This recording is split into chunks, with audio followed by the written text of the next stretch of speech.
विशाल, चांदी जैसी चांदनी के नीचे अरब सागर का किनारा चमक रहा है। लहरों की हल्की फुसफुसाहट एक दूर की लोरी जैसी है। आरव, एक छोटा लड़का, अकेला खड़ा है। उसकी निगाहें अनंत क्षितिज पर टिकी हैं, खामोश चिंतन में खोया हुआ है। अचानक एक रहस्यमय नीली रोशनी अंधेरी लहरों के बीच चमकती है, जो घने अंधेरे में एक प्रकाश स्तंभ है। उसकी आंखें चौड़ी हो जाती हैं। जिज्ञासा भय के संकेत के साथ संघर्ष करती है। जैसे ही वह धीरे धीरे रहस्यमय चमक की ओर बढ़ता है, प्रत्येक कदम उसे पानी के करीब लाता है, मंत्रमुग्ध कर देने वाली अलौकिक रोशनी से आकर्षित होकर।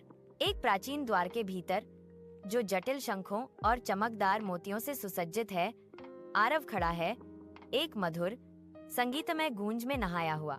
घूमते हुए कोहरे से एक शांत लेकिन शक्तिशाली समुद्री आत्मा आरव के सामने एकत्रित होती है। उसका अलौकिक रूप मनमोहक है। समुद्र आत्मा की आवाज गूंजती है, डरो मत, तुम्हारे साहस ने तुम्हें यहाँ तक पहुँचाया है। जैसे ही आरव ध्यान से सुनता है, जैसे ही आत्मा आने वाले खतरे का खुलासा करती है, आरव के चेहरे पर चिंता और बढ़ता दृढ़ संकल्प दिखाई देता है।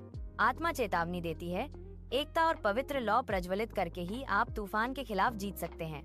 गांव के चौक में एक तूफान रेजिंग है। हवा चल रही है और बिजली आसमान में चमक रही है, क्षण भर के लिए दृश्य को रोशन कर रही है। ग्रामीण तूफान के खिलाफ एक साथ खड़े हैं। उनके चेहरे दृढ़ संकल्प के साथ खुदे हुए हैं। प्रत्येक ने एक जलता हुआ दीपक पकड़ रखा है। आरव केंद्र में खड़ा है।